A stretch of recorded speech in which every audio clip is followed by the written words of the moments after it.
Chat. The hacker that took down North Korea. Nah, trust me, chat. I don't know what the fuck this video is either. But we gonna watch it 4K. Yes, sir. We're gonna watch it in 4K. I love y'all. Y'all love me. I know. We're gonna go ahead full screen it. Let's go ahead and get it started. January 9th, 2022. Okay. Suddenly, North Korea's internet vanishes. Oh. Government websites blink offline without warning. Was Okay. it a retaliation for Kim's latest missile tests? This nigga Kim Jong-un was sending missiles? Okay. Experts suspect a massive cyber attack, maybe by a rival government. But the truth? A single hacker. In pajamas, with a grudge. Oh. Why did he do it? And how far was he willing to go to make North Korea pay? Oh. 1 year earlier, an American cybersecurity researcher sits at his desk, scrolling through code. He's known only by his handle P4X. Late one night in January 2021. So real question, chat. Hackers don't have real names, right? Like, if you want to be a hacker, you want to go under the web, you want to do this, you want to do that. You ain't really going by your government name because they can track you and hunt you down. What was that nigga name? P1 something? Keep that in mind. P4X receives a message from P4X. another researcher offering a new hacking tool. Curious, he opens the file in a secure virtual machine. Nothing obvious happens, but within a day, Google publishes a bombshell blog post. North Korean hackers are targeting Western security researchers with booby-trapped files. Damn. P4X checks the tool he was sent, and his stomach drops. It was a hacker The file file. hid a backdoor, a secret doorway for intruders. North Korean spies had tried to hack him. P4X is stunned. Why would a nation-state go after him personally? He had narrowly avoided disaster by isolating the malware, but the attempt left him shaken. He soon learns he wasn't the only target. It was part of a broad campaign by North Korean operatives to steal hacking tools and vulnerability research from experts like him. Damn. In other words, Hold up, chat. Damn. So basically, what I'm hearing right now is that the hacker got out hacked. So this nigga got sent by the Korean government a tool for them to go through everybody's data, everybody's collective research to bring more tools to them. Meaning, like, let's just say I'm playing Forza, the car game, right? And I got a special tune on my vehicle, right? And I don't want nobody to know about this tune. Do your homework. Basically, you being the government gonna send me a link. This link that I click on lets you know all of my data and my research that I was doing up until me making that tune. That's basically what just happened. Pyongyang's hackers were hunting the hunters. He expects the US government to swoop in. After all, being attacked by foreign cyber spies feels like an act of war on a private citizen. An FBI agent does reach out to P4X, but only to take his statement. There's no follow-up, no help securing his systems, no retaliation against the perpetrators. Weeks pass, then months. Silence. It's as if nobody's coming. P4X feels abandoned. There's really nobody on our side, he concludes bitterly. He's a hacker exposed to a nation's spies, and no one will protect him.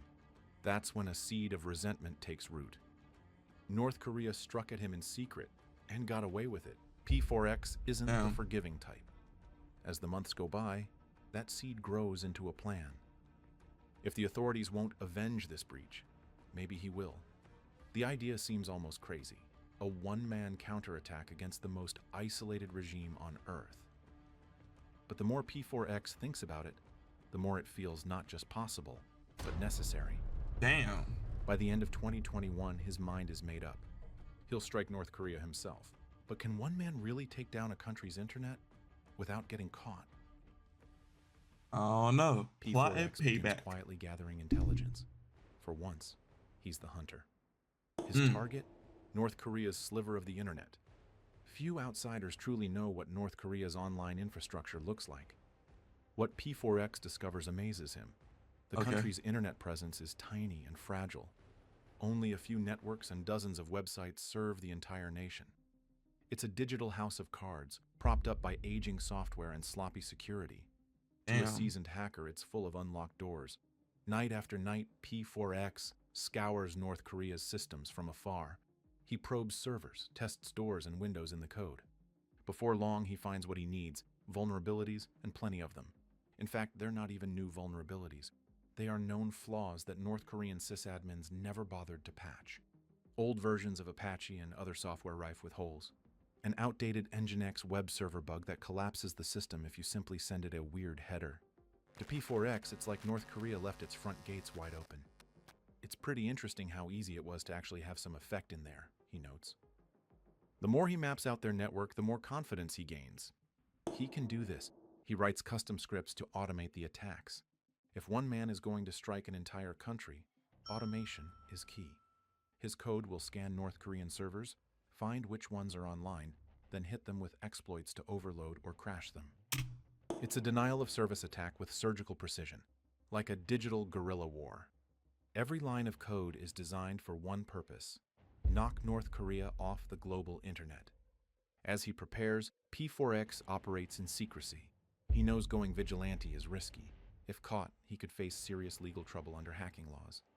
And if North Korea figures out who's behind the intrusions, he could become a target for reprisal. So P4X takes precautions. He adopts a pseudonym to hide behind. He chooses P4X, pronounced Pax, a cheeky nod to enforcing peace through punishment. That's a bar, chat. Do your homework. I was bar. Under the... This alias, he can strike from the shadows. No real name, no face, just a faceless hacker delivering payback. By early 2022, oh the my plan God. is ready. Chat, like, I don't know what the fuck going on. I'm not gonna lie. Basically, what I'm hearing is the government wanted to basically hack the hackers and then see what the fuck the hackers are doing to reinstill their hacking mobility. From there, he didn't like that because the FBI ain't do nothing, So now this nigga getting his payback, but under an alias. So let's just see how he do it. P4X sits at his computer, likely wearing that same uniform of t-shirt, pajama pants, and slippers. This ordinary-looking guy has a not-so-ordinary mission: cripple a country's internet. He double-checks his tools. The code is loaded on his laptop and some rented cloud servers. The targets are lined up. His heart pounds with adrenaline and defiance. After a deep breath, he launches the attack. With a few keystrokes, the packets start flying. The code is running. The targets are set. But will it actually work, or blow up in his face? The cyber strike. In a quiet Miami home, P4X's monitors flicker as streams of data flood out toward North Korea. Wait, so this nigga is in Miami hacking North Korea? So is he an American or is he a Korean? And why is North Korea hacking Americans if he is a American? Huh, interesting. At first, it feels anticlimactic. Hold up, chat, I gotta turn on my alarm.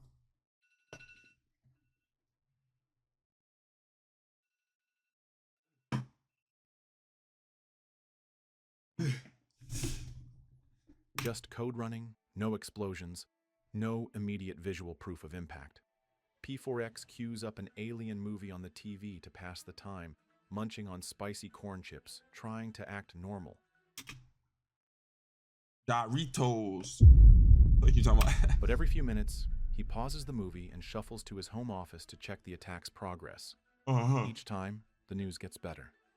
One by one, North Korean servers stop responding. P4X pings the country's handful of websites. Air Koryo's booking site, down. Nainara, the regime's official web portal, down. The state news site, down. He refreshes again. Nothing. One after another. the website's timeout. Across the world, anyone trying to access North Korea online is seeing error messages. Inside the secretive nation, officials suddenly find their external emails and web access cut off. North Korea has been knocked offline. Still, P4X isn't celebrating yet. Is this real? Could one person truly have done this? He checks an independent monitoring service, Pingdom, which tracks website uptime. Kingdom. The charts for North Korea's web domains show a sea of red, outages everywhere. A veteran cybersecurity researcher monitoring North Korean internet traffic observes a massive, mysterious wave of attacks, taking entire networks down. He's baffled, having no idea who was carrying them out. P4X grins. It's working, and nobody has a clue that it's him. With each passing hour, the cyber onslaught continues. P4X's scripts relentlessly bombard the vulnerable servers until they crash, then move on to the next target. North Korea's few connections to the outside internet are overloaded, its routers paralyzed. What he's doing is essentially a denial of service, DDoS attack, but highly focused, exploiting the regime's own weak points. DDoS attacks. Why that sounds so familiar, chat? I know about that, but can for the things that I'm just not understanding, can y'all put these things in the comment section? Or I said the comments section. By the time he finally stops for the night, practically every website in North Korea is down. An entire nation's online presence has been felled by a lone hacker at his keyboard. Before heading to bed, P4X takes a moment to absorb what he's accomplished. It's a strange feeling of triumph mixed with disbelief. He has proven that even a fortress of a regime can bleed in cyberspace. North Korea's internet is supposed to be a tightly controlled iron wall, yet he punched through it with relative ease. The first night of his personal cyber war comes to a close, but he knows this is just the opening salvo. Every site is offline. The regime is in the dark. But now comes the real danger. What happens when the world notices and starts asking who did it? Chat, if the internet off in North Korea, right? Does that fluctuate with their stocks and shit? Do they have stocks like the United States? And if they do, do they have online currencies and shit like that? And if they do, does that fluctuate with their? Cause I know if the internet was off over here, nigga, shit going crazy. So and I'm the type of person to trade. So that's why I'm wondering I don't know. I guess only one way to find out: the world in the dark. The next morning, news of North Korea's internet outage quietly spreads among analysts and intelligence communities. Damn, they gotta go back to the newspaper. It's not every day an entire country goes offline. Speculation runs rampant. Did U.S. Cyber Command or another state-backed hacker group take direct action? We got a hacker group?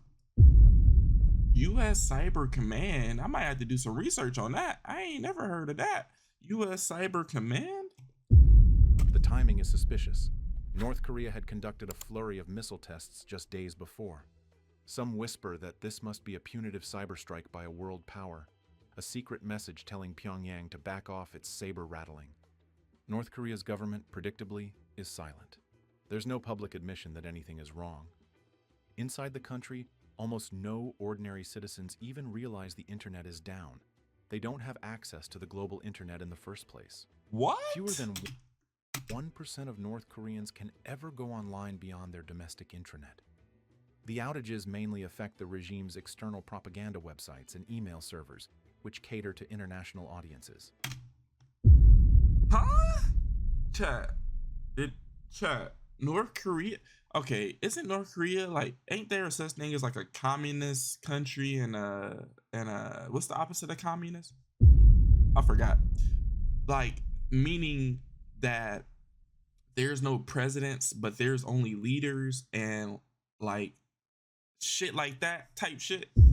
So with that being said, they got control over these niggas to the point where, hey, everybody is not eating individually. Everybody's eating off of the same check, basically, meaning like it was something of that sort of like everybody has equal shares, and it's not like a capitalist country where like the United States, if you rich, you just rich. You ain't got to give your riches to other people. But like in the other countries, if you rich, you can't be rich because everybody has to equally share on some shit. This is that same country that does not allow internet access. Is this like true? Is it true that North Korea doesn't allow internet access? This is interesting. So on the streets of Pyongyang, life Boy, continues as usual. The blackout is an embarrassment for the leadership, not a nationwide crisis. But abroad, among the small circle of North Korea watchers, the outage is big news. For several days in a row, nearly all of North Korea's handful of websites are unreachable. Tech forums and Twitter light up with chatter, "Is North Korea under cyber attack?"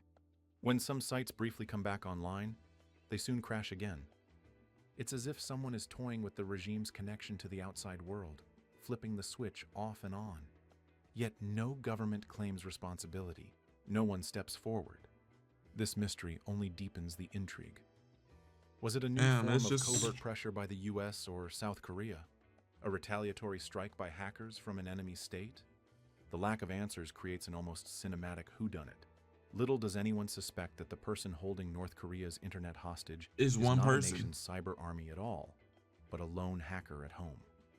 in his pajamas in Miami. P4X watches this global guessing game quietly from behind his keyboard. He sees articles speculating on state-sponsored ops and laughs to himself. The world has no idea that this is a personal vendetta playing out in real time. For P4X, that confusion is part of the satisfaction. He doesn't want fame or credit, not yet anyway. Staying in the shadows keeps him safe, and as long as the regime doesn't know who's hitting them, they can't hit back. Still, the longer the mystery goes on, the more questions bubble up. How long can one man keep this up? What if North Korea finds a way to strike back digitally or even physically? The world might be in the dark, but P4X knows he's stirring a pot that could boil over. He's winning for now. But is there a price for humiliating a nuclear-armed regime? Y'all think he humiliating him? So humiliating meaning making these niggas embarrassed because they internet been down for a couple of days and they don't know who the fuck doing it, and they can't get their internet back up with their own hackers. Oh shit. This is kind of humiliating and embarrassing. I'm not gonna lie. That's tough. I ain't By gonna taking lie. down North Korea's internet, P4X has made his point, at least for now. Kim Jong-un's regime has been publicly embarrassed, shown to be so weak online that a solo hacker can unplug them at will. For P4X, this is vindication. He set out to annoy North Korea and show them there are consequences for messing with Western hackers. And he succeeded. I definitely wanted to affect the government as much as possible, and the people as little as possible, he says, his conscience clear. In his eyes, knocking out a few propaganda websites is like tearing down a dictator's billboards. A symbolic victory. Flush with success, P4X decides he won't stop at just temporary outages. The more he thinks about it, the more he realizes that his one-man operation could become something bigger. North Korea's hackers will undoubtedly continue targeting Western individuals if they remain unchecked. So P4X raises the stakes.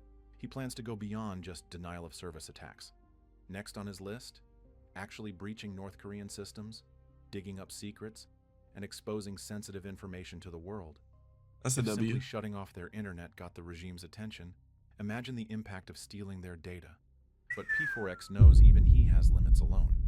So he quietly sets up a covert website on the dark web, calling it the Funk Project, short for FU North Korea. Damn. It's a rallying call for other hacktivists to join his cause. This is a project to keep North Korea honest, the site declares. He's effectively recruiting a team aiming to multiply his firepower. One hacker took the country offline. A handful could potentially dig deeper and hold the regime to account. It's the start of a vigilante cyber army in the making. Not Damn. everyone in the cybersecurity community applauds these rogue efforts. Some fellow researchers who are also targeted by Pyongyang worry that P4X's vigilante justice might interfere with classified operations. What if US or allied intelligence agencies have infiltrated those same North Korean servers? P4X's noisy takedowns could trip up quiet espionage missions. Others point out he's almost certainly violating the law. In the eyes of the US government, hacking is hacking, even if the target is a hostile foreign power. P4X is keenly aware of this. He knows the Computer Fraud and Abuse Act doesn't have a vigilante exception. By all rights, he's risking prison. And there's the specter of North Korean retaliation. They might try to identify and retaliate against whoever's responsible. So is P4X scared? Surprisingly, no. He's motivated by a mix of anger and principle. North Korea's regime, he reasons, commits outrageous cyber attacks and human rights abuses, operating with impunity. He's decided someone has to push back. My conscience is clear, he says confidently. To him, exposing Kim's weakness and sending a message is worth the risk. In fact, his message isn't just for North Korea, it's also for his own government. By going rogue, he hopes to shame US authorities into recognizing the threat and protecting individuals like him in the future. If no one else will defend against these attacks, P4X will. And he'll make sure everyone knows it can be done. As for how far he'll go, when asked what the endgame is, P4X chuckles. Regime change. No, I'm just kidding, he says. He insists he's not trying to topple governments just to prove a point. And he'll keep hammering North Korea's networks until that point is unmistakably made. Okay. So far, no law enforcement has knocked on his door, and Okay. North Korea hasn't figured out who he is. The first shots of this one-man cyber war have been fired, and P4X stands unpunished, unidentified, and unbowed. His fight continues in the shadows, leaving a repressive regime looking over its shoulder, and the rest of the world wondering just who struck the Hermit Kingdom online, and if they'll strike again. North Korea doesn't know who's hitting them. Law enforcement hasn't come knocking. But how long can one hacker stay invisible in a war this dangerous? One man in pajamas brought an entire regime to its knees, but what happens when thousands of criminals don't just take down websites? They sell your identity like a product. To see how stolen lives became a global business, watch our next story. The dark web's Amazon for stolen identities. Where hackers go when they want your password. Oh yeah, that's the next one for sure.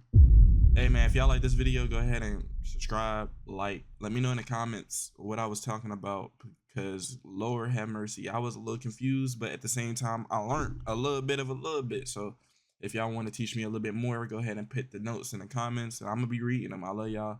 I'm out.